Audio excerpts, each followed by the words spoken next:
गाना हम प्रमोट कर देब अपन आईडी से। तेजस्वी यादव के भाई तेज प्रताप यादव अभी जौन फोन पर हुआ बात करत सुनी हो, अरे भैया लव यू भैया।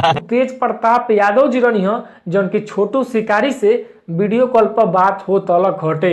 हम बता दें कि आखिर कौन ऐसा बात रलक हो कि छोटू शिकारी जौन सिंगर बारे उनका से बात करे के पड़ गई हो। तेज प्रताप यादव जौन की मुख्यमंत्री के सीट लेके रखले बानी। हम बता दी कि तेजस्वी यादव के मतलब जौन पार्टी में रही हैं मुख्यमंत्री नीतीश कुमार जी वो बीजेपी में जैसे जुड़ गई तो छोटू भैया ऊपर गाना उगा दिल पलटू चाचा पलट गई और राजद छोड़ी बीजेपी में सट गई। ई गाना छोटू भैया गईनी आ यही गाना सुन के फैन हो गई तेज प्रताप यादव जी। आ तेज प्रताप यादव जी के फोन आवता कि छोटू भाई एकदम भैया तू तनी हमारे लगे आवो ना। बस छोटू शिकारी जी कहता कि हाँ भैया रहो तो लगे हम अबे करें राउर हम फैन है।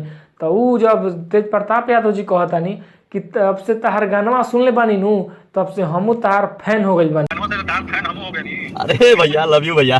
कुछ ए प्रकार के हम बता दें कि एगो और बात रुआ सुन ले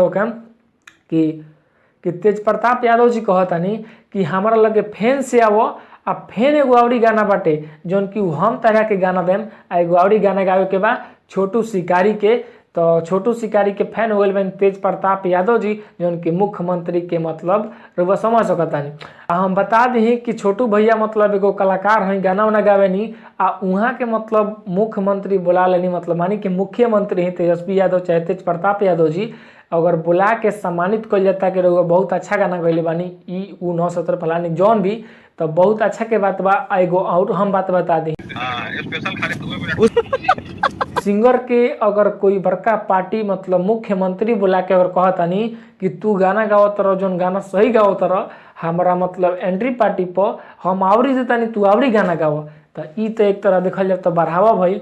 लेकिन हर कोई चाहेला कि मतलब हमरा एनटीए पर कुछ मतलब बात विवाद हो को हमरा अपना हो तो सही बात बाटे तेज प्रताप यादव जी रहुआ गाना गवाई आ छोटू भैया धन्य बनी रहुआ कि मुलाकात होता भैया से और इतना गाना सुपर हिट होता तो ऐसा ही गाना और सुपर हिट हो को जय हो।